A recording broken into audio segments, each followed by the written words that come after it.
Muy buenas tardes, iglesia, nuestros amigos que siguen el ministerio Ribera del Quebar, hermanos en Cristo, pueblo redimido con la sangre de Cristo. Nos da mucho gusto volver a estar en contacto con ustedes a través de esta sesión de consejería pastoral.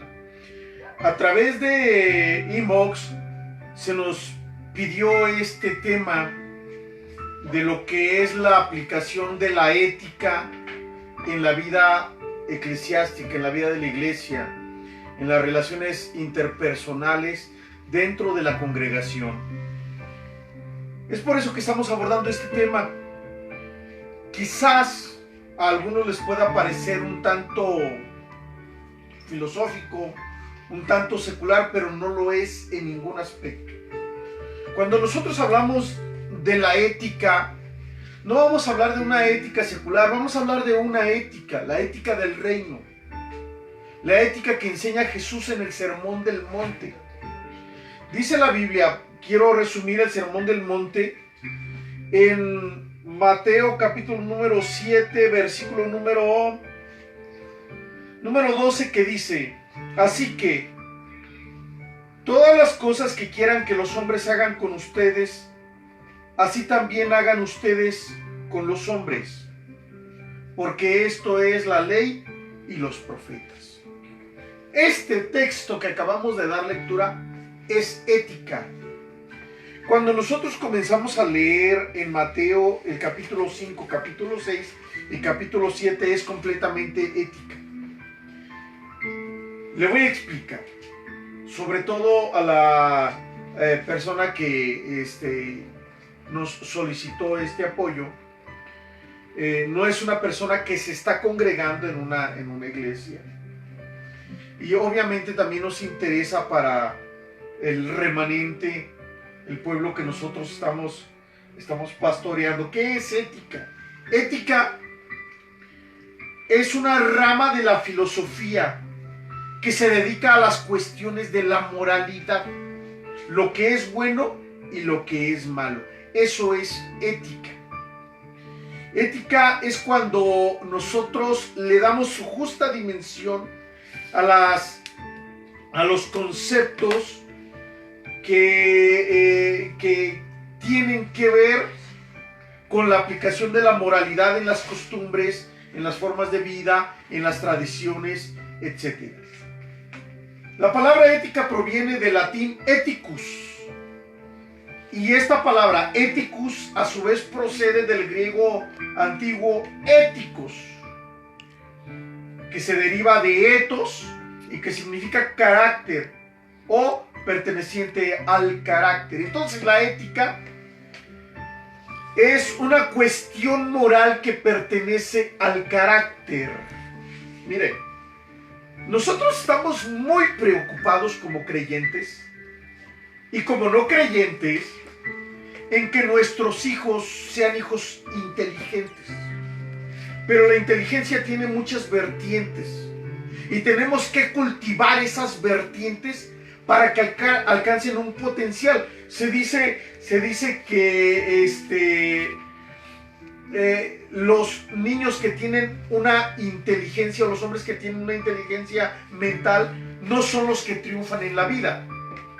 Nacen muchos niños inteligentes.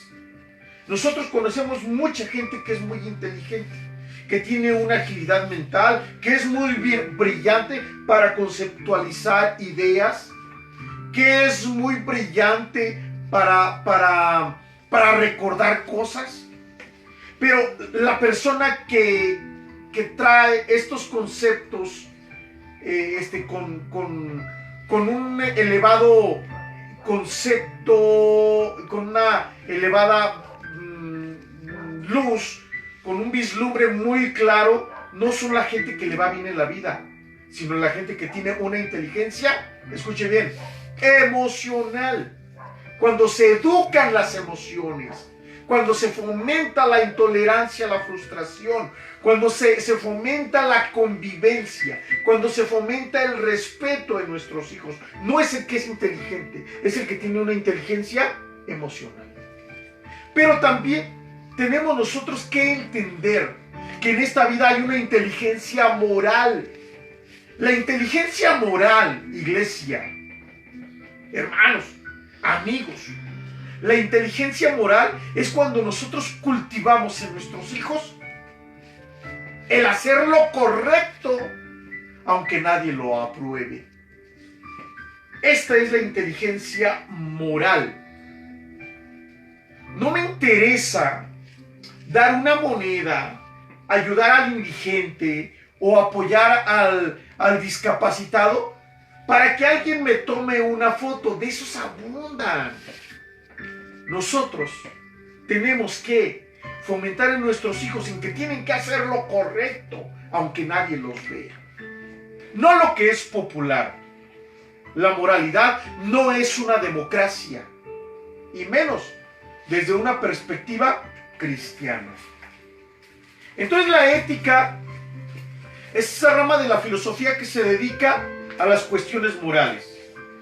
Y la ética y la moral son diferentes porque la moral se basa en la obediencia a las normas, en obedecer lo que es correcto, no lo que es popular, lo que es correcto. No cuando me ven, aunque no me vean, tenemos que hacer lo correcto. Las costumbres y los preceptos, y cuando obedecemos los mandamientos culturales, jerárquicos o religiosos, mientras que la ética busca fundamentar esa moral. ¿En qué la fundamentamos? Eso es la ética. Miren amigos, ninguna disciplina académica, mucho menos la filosofía, nos habla de absolutos. La única disciplina académica, aunque no reconocida completamente, que nos habla de absolutos, es la disciplina teológica, la educación teológica. En México no, en Estados Unidos. Cuando una persona se encuentra enferma, va con el médico. Cuando el médico le receta y la atiende y nada puede hacer, entonces manda a la persona con un psicólogo porque quizás esté somatizando algún problema emocional.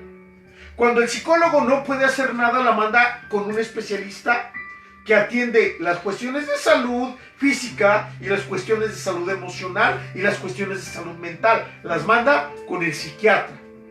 Pero cuando no puede atender el psiquiatra a aquella persona, la manda con un clérigo. Por eso en otras partes del mundo se reconoce un poco más la labor pastoral.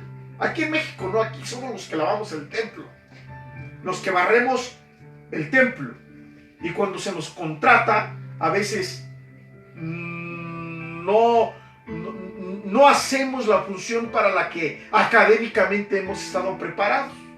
Esto es cuando estamos bajo un salario en alguna institución o en alguna empresa. La Iglesia Católica, la Iglesia Romana, nos enseña lo que es la teología moral. La teología moral es esa rama de la teología que trata con el bien y el mal en la conducta de la gente. ¿Por qué la gente hace cosas buenas y por qué la gente hace cosas malas? Nosotros no llegamos al punto de que lo trabaje la teología moral. Simplemente la gente hace cosas buenas y hace cosas malas porque ya está en su naturaleza. Obviamente hay que estudiarlo, hay que ondear un poquito en todo esto. La gente, las personas, no hacemos cosas, conductas, actitudes ni pensamientos que estén fuera de nuestra naturaleza. Jesús lo enseña cuando dice que el árbol bueno da buen fruto y el árbol malo da mal fruto. La mayoría de las religiones tienen su componente moral, mis hermanos, incluso el satanismo.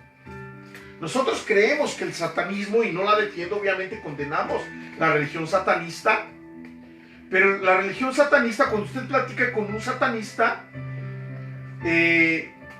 habla de hacer un bien, aparentemente, aunque sabemos que espiritualmente está perjudicando. Cuando usted platica con una persona que practica la masonería, es para hacer un bien en común. Incluso los iluminados, los Illuminatis de Baviera, cuando comenzaron en sus inicios, era para ayudar a las comunidades. De esos abundan. No de los Illuminati, de las gentes que hacen organizaciones para ayudar a sus comunidades. Una asociación civil, una institución de asistencia privada, una organización no gubernamental sin fines de lucro. Le pueden poner muchos apellidos, pero todas tienen un componente moral. Lo más terrible es cuando dentro de las religiones, dentro de las instituciones que deben de ser luz, nos traen, nos llenan o traen o permiten ciertas conductas que son aborrecibles. Por ejemplo, pues el abuso espiritual, por ejemplo, pues la pedofilia, la paidofilia, por ejemplo, las religiones donde para que puedas tener contacto con una entidad espiritual, no estoy diciendo Dios, una entidad espiritual, entidades espirituales hay muchas. Puede ser un ángel caído, puede ser un demonio, puede ser un espíritu inmundo. Esas religiones que aseguran que para que puedas tener contacto con un ente espiritual, consumas hongos alucinógenos. O las religiones que promueven la matanza de los herejes. Los que no están de acuerdo, ¿se acuerdan ustedes de esas historias? En la historia medieval, en la historia del oscurantismo, en el Islam, esos islamitas recalcitrantes, esos musulmanes recalcitrantes. Yo tengo amigos que practican el Islam y que son muy buenas personas. Pero todos conocemos esas personas que practican el Islam y que pueden y tienen permitido casarse con una niña. La mutilación genital. Yo creo que todos en algún momento leímos el caso, o muchos leímos el caso de un hombre de 60 años a quien en su religión se le permitió casarse con una niña de 8 años, y en su noche de bodas le destrozó este tipo perverso a la niña los genitales y la niña murió. ¿Por qué una religión que tiene que ser luz permite tal aberración? Es ahí donde entra la moral. Porque hay religiones, amigos, que son inmorales. Ahora bien, mire, que si la religión no nos ayuda para ser seres espirituales, que amen, que apliquen los principios bíblicos, por eso al final del Sermón del Monte dice: el que oye estas palabras y las aplica a su vida, le compararé con un hombre que construye su casa. Van a haber inundaciones y tormentas y esto, y la casa no va a caer porque va a estar bien cimentada. ¿Por qué? Porque conoce los principios del reino y los aplica. Pero ¿quién es aquel que conoce los principios del reino y le valen un cacahuate? Lo voy a comparar con aquel que construye su casa sobre arena. Se va a derrumbar. Y no solamente se derrumba la casa de la persona que no lo practica, sino que perjudica a aquel. Y entonces lo más terrible es que en el caso de la teología moral de la ética cristiana, cuando hablamos de una persona que tiene que ser espiritual en su vivir, no se queda ni siquiera en buena gente, sino que llega al punto de que ni la comunidad lo aguantan, ni en su familia. Y entonces tenemos gente que le dicen: oye, vamos a la iglesia, ¿para qué? Para ser como fulano. Mejor aquí no quiere. Estamos hablando de conductas. Mire, esto es serio y es difícil de abordar, sobre todo en redes sociales. ¿Qué es la ética cristiana? Mire, vivimos en una generación donde las iglesias o los predicadores o los ministerios tienen una sed tan grande de ver un crecimiento que permiten todo. Por el contrario, tenemos también predicadores que al ver que permiten todo, se van hasta el otro extremo y creen que son claros en su hablar, pero no son claros. Son inmorales en su lenguaje. No hablan con expresiones de cultura con la que habla la gente común en las cantinas o en los bares. No. Pero son inmorales. No necesitamos hablar groserías para ser inmorales en nuestro lenguaje. Basta con romantizar esa inmoralidad y decir, yo hablo así porque soy claridoso. Yo hablo así porque no tengo pelos en la lengua. Y no es que no tenga pelos en la lengua, es que habla sin ética, habla sin moral, habla inmoral. Olvídese de amoral, inmoral. Y entonces tenemos dos extremos. Aquellos que dicen todos son bienvenidos, y sí son bienvenidos a una congregación cristiana. Pero aquellos que dicen son bienvenidos, eres adicto, no importa, quédate adicto. Eres así, no importa, quédate así. Eres así, quédate así. Eres así, quédate así. Y la Biblia reprueba completamente una conducta de ese tipo. Dice que nosotros, el apóstol Pablo, una y otra vez nos dice, desechando la vieja vida, haciendo a un lado como vivíamos, dice el apóstol Pablo, que nos baste con haber vivido antes de conocer a Cristo para tener una actitud mala, nociva, tóxica y dañina. Ahora vivamos una vida espiritual. Y la vida espiritual no es ser buena gente. La vida espiritual es buscar las cosas de arriba, donde está Cristo, sentado a la diestra de Dios. Y como resultado de buscar las cosas espirituales, entonces la gente que busca las cosas espirituales verdaderamente, que ha educado su mente, que ha educado su corazón, que ha educado sus convicciones, que ha adoptado y ha jerarquizado valores, entonces tiene una forma de vivir loable, que es diferente, que se le reconoce su moralidad.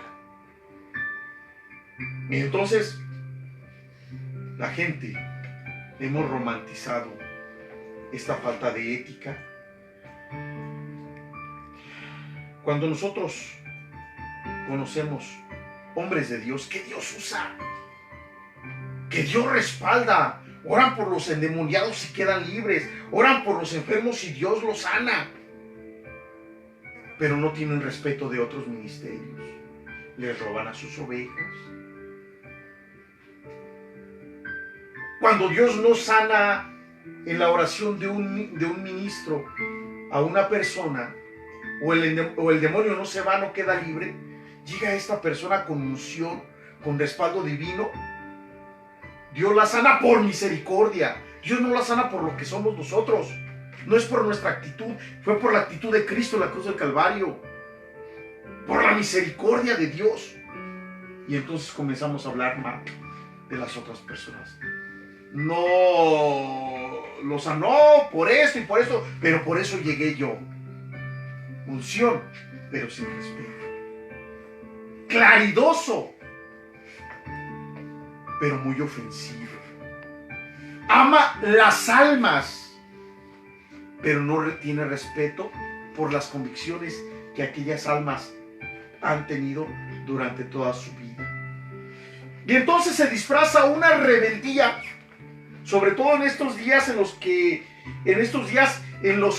la rebeldía se ha llevado a un punto de tal heroísmo y en el que los rebeldes son venerados e idealizados. Y todos conocemos las películas de muchachitos que son rebeldes y que transformaron el mundo y libertaron a los demás.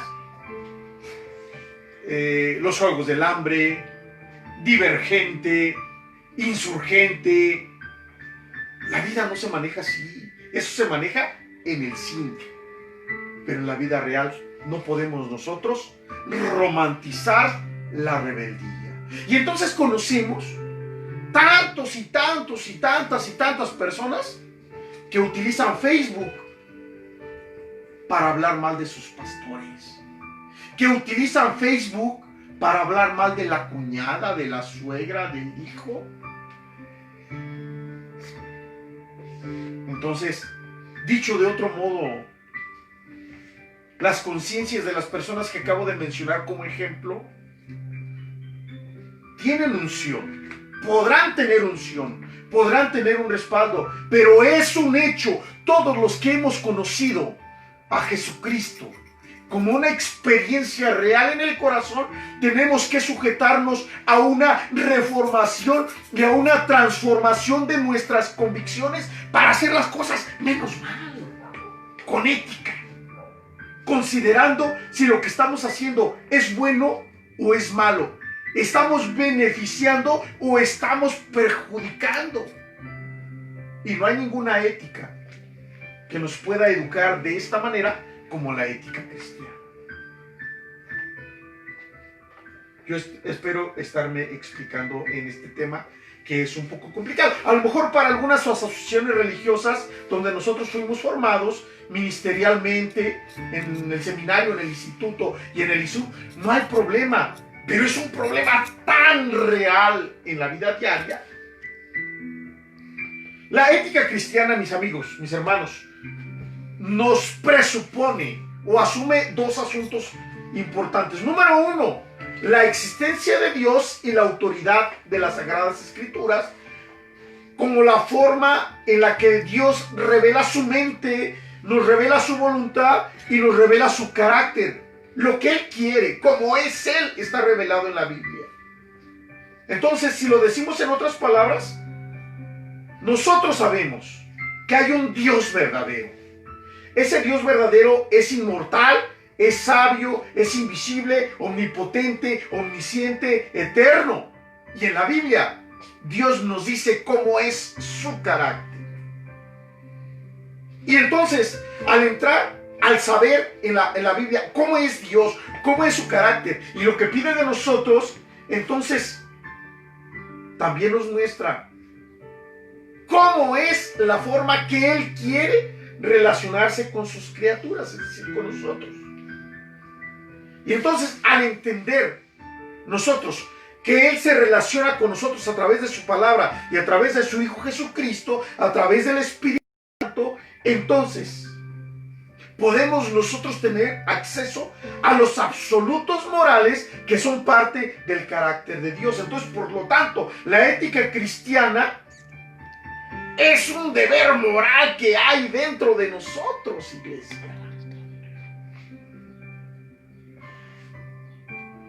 Ahora, quiero hablar de la naturaleza de la ética. Mire, Mateo 7:12, fundamentamos allí nuestra ética. Todo cuanto quieran que se hagan, que les hagan los hombres a ustedes, así hagan ustedes con los hombres. Hagan ustedes con ellos. Esta es la regla de la vida. Esta es la ética más elevada que puede haber.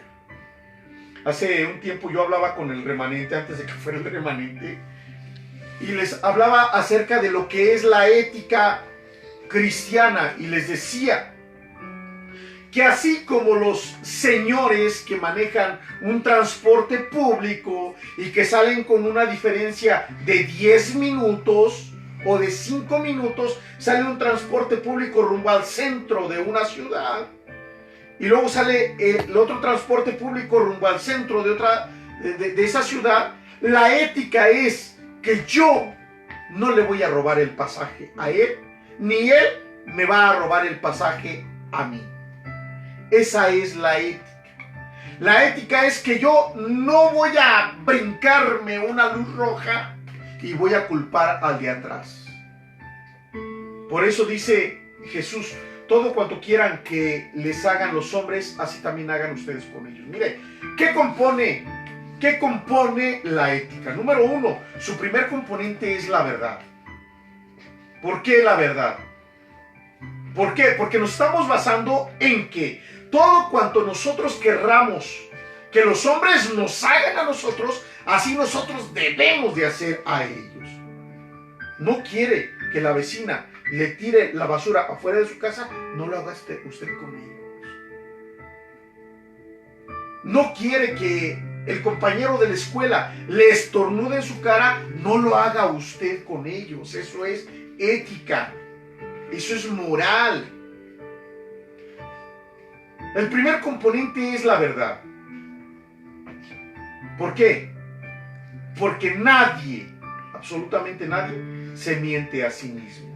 El apóstol Pablo lo enseña cuando dice, no os engañéis, Dios no puede ser burlado. ¿O quién de nosotros cree que se puede engañar a sí mismo? Nadie. Dentro de las conversaciones internas, dentro de nuestra mirada introspectiva, dentro de nuestras propias reflexiones, en nuestra mente, siempre somos sinceros. Nos querramos justificar, pero siempre somos sinceros. Siempre somos veraces. De manera intencional, nosotros no nos podemos mentir a nosotros. Aunque sí llega el punto en que nos autoengañamos. ¿Cuándo? Cuando tenemos una perspectiva errada de la realidad. Es lo que Samuel Vila le llama una conciencia alucinada. Es muy común entre nosotros, sí, cuando creemos que somos algo que en realidad nosotros no somos. Segundo componente es la justicia. Delante de los ojos de Dios, todos los hombres somos iguales. Y la Biblia dice que Dios no hace acepción de personas. Y como somos todos nosotros iguales, no somos jueces de nuestro prójimo. ¿O no lo dijo el profeta cuando Dios habló y dijo, ¿qué es lo que pide Dios de nosotros? Unas cuantas cosillas. Hacer justicia, amar misericordia y humillarte delante de Dios. Hacer justicia. La justicia es un segundo componente dentro de la ética. Sea justo. Número 3, la bondad. Nadie es difamador ni es cruel consigo mismo, al menos que tenga un problema emocional tan grande que llegue al punto del masoquismo y que le guste sufrir por el hecho de sufrir. Le trae satisfacción, le trae placer el sufrimiento. La ética es como una mesa de 3 patas. Iglesia, hasta este momento, verdad, justicia y bondad. Pero nos falta un cuarto elemento para que esté bien firme: el respeto. Y es allí donde nosotros como pastores queremos aconsejarle. ¿Cuándo se aplica la ética? ¿Cuándo se aplica la ética? Hemos sido pastores por varios años y hemos conocido de todo. Creyentes que saben aplicar la palabra y creyentes que la rebeldía es espiritualidad. Algunos han santificado las culturas nocivas, el machismo. Otros han santificado el feminismo. Lo han hecho parte. Todos nosotros estamos viendo, hemos conocido a esta mujer que recién se divorció y que se volvió a casar, y que dentro de todo esto ella está enseñando que se puede hacer todo este tipo de cosas, y que está promoviendo el feminismo dentro de las congregaciones cristianas. En los últimos años hemos conocido, somos una congregación pequeña para los que no nos conocen, una congregación muy sufriente, que ha sido muy lacerada, y que por lo mismo ha lacerado y han construido un sinnúmero de situaciones en torno a esto, sin tener una fuerza emocional y espiritual para una construcción sana. Pero dentro de todas estas personas que en algún momento se fueron, hubo algunas personas que nos dijeron y nos hablaban acerca de un hombre acá en la ciudad donde nosotros pastoreamos, un hombre de mucha influencia espiritual, tanto en el ámbito religioso, como en el ámbito gubernamental, y como en el ámbito empresarial, y como en el ámbito educativo. Un hombre de mucha influencia, un apóstol, vaya, dicen ellos. Habló con algunos de nuestros miembros y les dijo, ¿qué estás haciendo ahí en tu iglesia? No, pues estoy haciendo, si te vienes conmigo, yo te voy a poner donde tú quieras ser. ¿Puede usted imaginarse que nosotros, una pequeña congregación de periferia, una pequeña congregación de una zona casi rural, podamos competir con la mega iglesia? Pues los pastores hacen eso. Falta de ética. Falta de ética. Recuerdo aquel joven que trabajaba haciendo galletitas con una persona que pertenecía a una iglesia bastante grande aquí en la ciudad. Estábamos en aquel tiempo juntando para comprar un terreno para la iglesia. Aquel hombre le dijo: ¿qué estás haciendo ahorita? No, pues estamos vendiendo talento, y vendemos tamales, y vendemos dulces, y vendemos chicharrones con chile, y vendemos quién sabe cuánta cosa, porque estamos juntando para comprar un terreno. Y aquel hombre le dice: si te vienes a mi iglesia, aquí no vas a tener que hacer nada de eso, porque ya la iglesia está construida. Fíjese ustedes. Le dijo: acá en la iglesia hay tanto poder, los muchachos se mueven en el poder de Dios. ¿Quién es el muchacho? Le respondió: sí, tienen tanto poder que no han tenido el poder para dejar el cigarro. Yo recuerdo bien este diálogo. Fíjese qué tan importante es la ética. Enseñamos nosotros lo siguiente. Señalamos como falta de ética cuando los miembros de cualquier congregación cristiana visitan otras congregaciones para alimentarse espiritualmente a escondidas de quien los pastorea. Consideramos falta de ética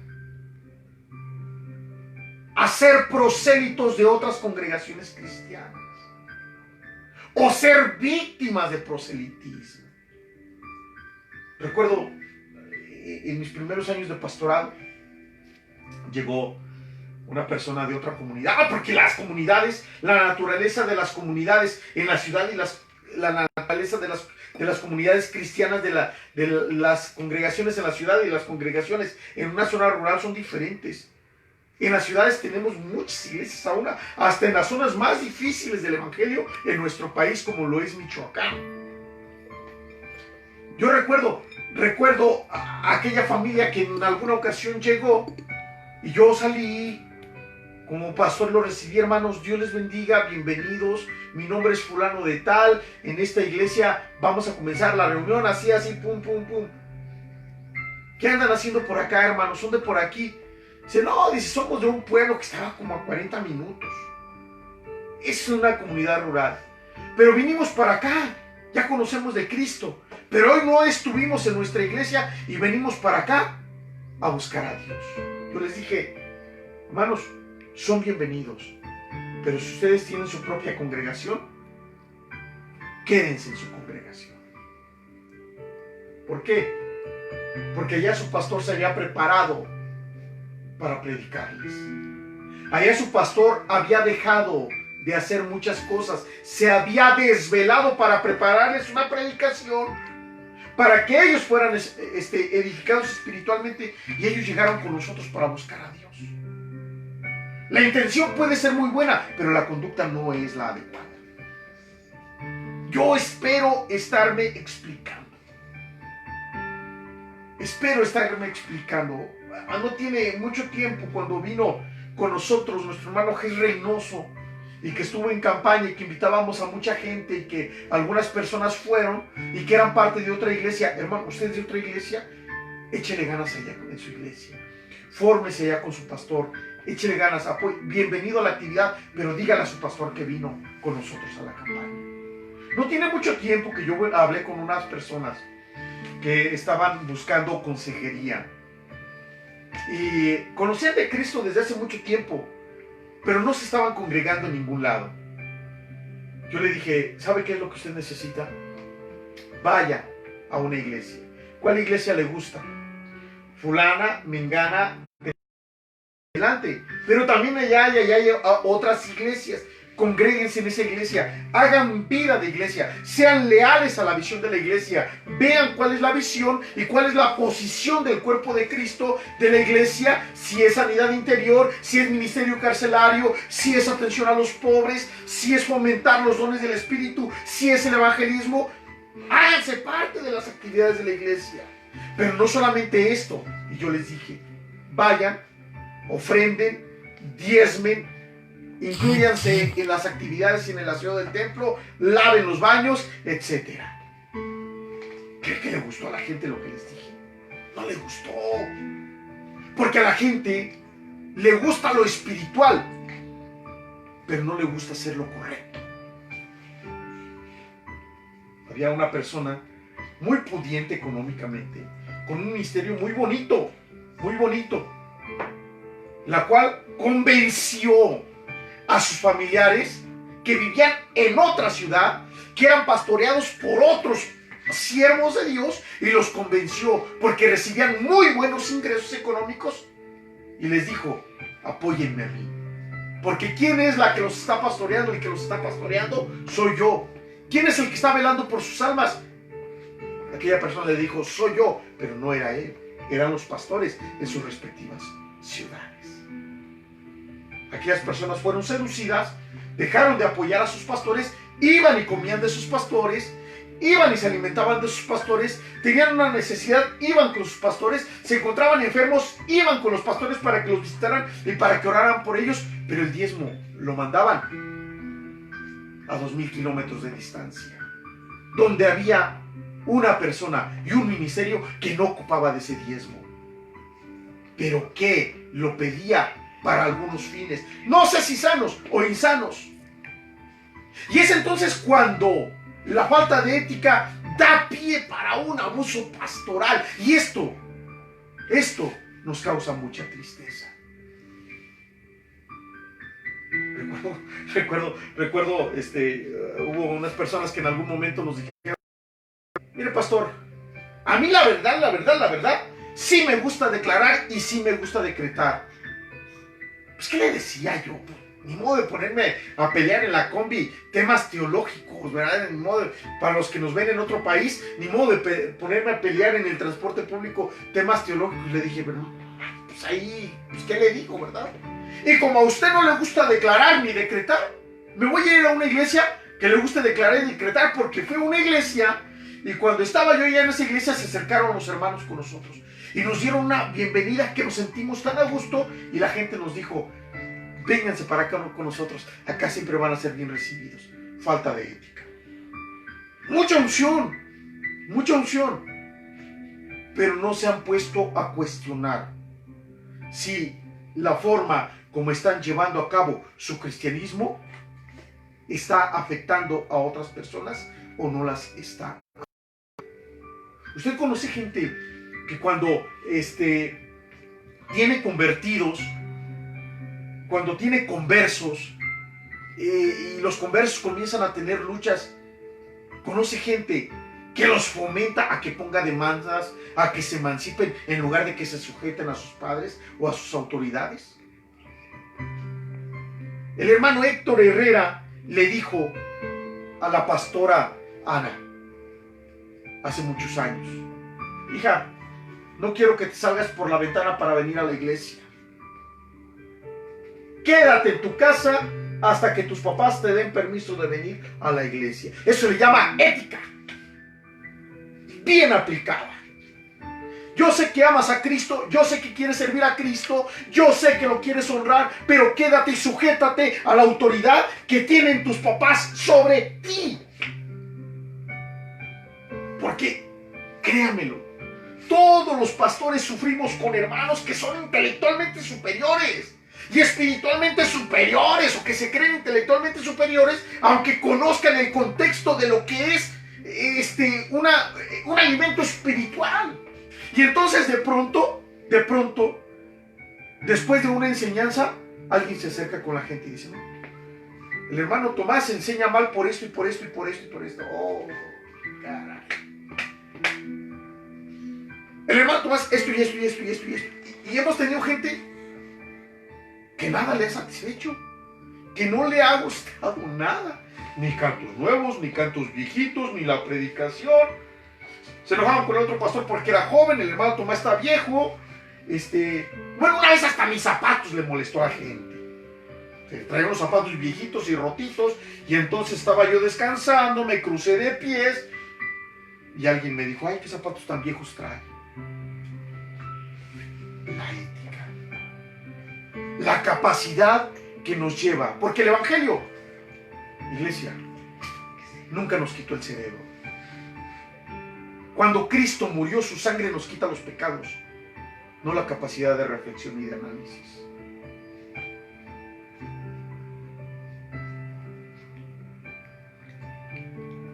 Por eso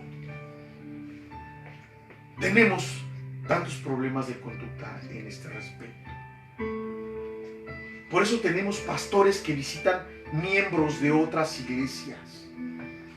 Y miembros de esas otras iglesias que visitan constantemente y que llevan allá su apoyo, su mayordomía, su servicio incluso.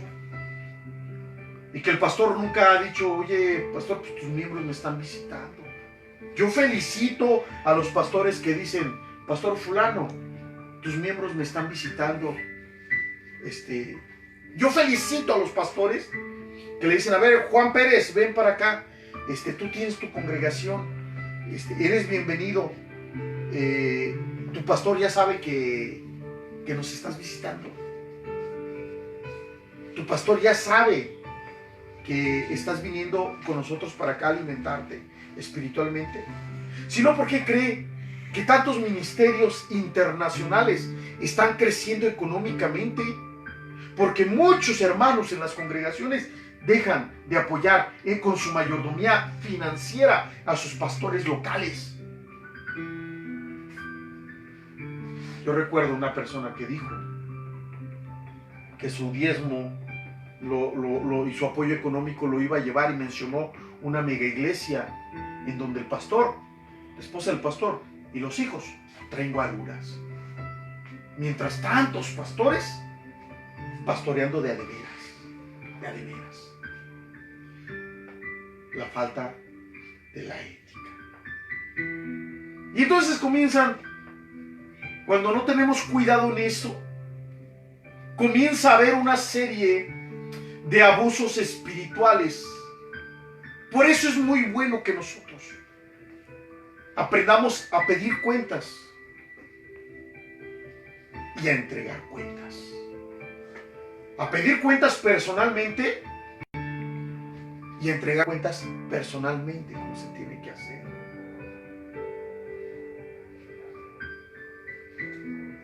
Entonces, iglesia, este tipo de situaciones, amigos, aunque no lo crean, es una situación, es un estilo de vida, es un estilo de cristianismo que nos ha traído muchos problemas.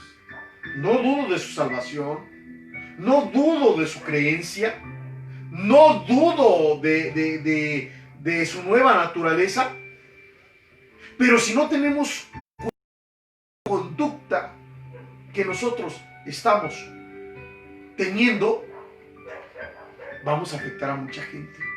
Y entonces por eso la base de nuestra breve charla y de nuestra breve orientación y consejería pastoral no es una predicación, es una orientación pastoral, una consejería. Todo cuanto quieran que los hombres hagan con ustedes, así también hagan ustedes con ellos. Jesús decía, porque así se cumple la ley y los profetas. Matthew Henry, es una pregunta que yo hago mucho, tanto congregacionalmente como con los muchachos que están en rehabilitación por las drogas, y como cuando daba clase en una preparatoria. Era una pregunta que yo hacía en la materia de ética.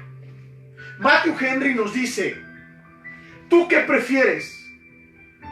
Tienes dos sopas, no hay una tercera opción, solamente dos sopas. ¿Qué prefieres?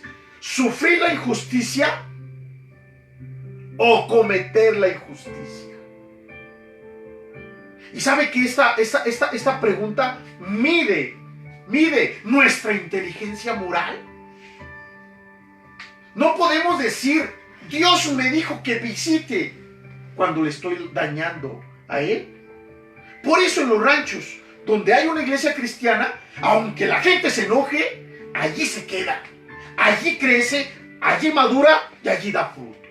Pero en las ciudades, queridos hermanos, tenemos el problema de que si le llamamos la atención a un miembro, se va con su pariente, se va a la iglesia de la otra colonia, se va a otro lado, nos divide la iglesia. ¿Por qué? No porque no sean salvos. Bueno, algunos no lo son, ¿verdad? Pero generalmente porque no han sabido fomentar la inteligencia moral. Este va a ser uno de los temas en una de las sesiones de consejería pastoral en un futuro. Fomentar la inteligencia moral. Y el apóstol Pablo va todavía más allá y dice que nosotros tenemos que fomentar una inteligencia espiritual. Que Dios nos ayude. Apoya a su pastor. Bríndele el apoyo a su pastor y su pastor le brindará apoyo a usted. Respalde, vaya a las iglesias, escuche las predicaciones que su pastor se está esforzando por darle un alimento en medio de esta pandemia. Y no lo decimos por nosotros, lo decimos por otros congregantes que están atentos a lo que nosotros constantemente les estamos enseñando. En nuestra ciudad, usted le llama la atención a una persona y le divide la iglesia. Y lo que nosotros hemos visto, mis hermanos, y que nos es cuestión de risa cuando pasa el tiempo y se aminora el dolor y la tristeza, es que cuando echamos fuera un demonio, el demonio se va. Cuando expulsamos un demonio, el demonio se va. Y cuando le llamamos la atención a un congregante, nos divide la iglesia. Y esto es en muchas partes del país, y no es que hasta del mundo. ¿Por qué? Porque nos falta la inteligencia moral. Pastores que nos escuchan, si alguno de los pastores nos llega a escuchar, evaluemos si nuestra conducta está violentando la ética y vamos camino al abuso espiritual. ¿Cuántos pastores condicionan el apoyo faltando a la ética? ¿Cuántos pastores utilizan el micrófono y la reunión para tirar indirectas a los congregantes? ¿Cuántos pastores utilizan el momento de la profecía para evidenciar la conducta de su gente? Dios no avergüenza, iglesia. Cuando Dios habla, la profecía es para exhortar, consolar y edificar, no para sentirnos como las cucarachas más feas que hay en el mundo. La vida espiritual no se impone, la vida espiritual se inspira. Yo quiero terminar esta consejería con un consejo que les dábamos mucho a los chavos en la clínica de rehabilitación donde en algún momento fuimos los pastores. Les decíamos: Dios respeta tanto su voluntad y su individualidad, que en el momento que ustedes salgan de esta clínica, igual que con alguno de los congregantes, igual que después de la consejería, podemos pararnos en la media calle y decir: voy a obedecer el consejo, o decir: hermano Tomás, pastor Tomás, brother Tomás, o perdónenme la expresión, no me vayan a condenar, no se vayan a rasgar las vestiduras. O me pueden decir: güey,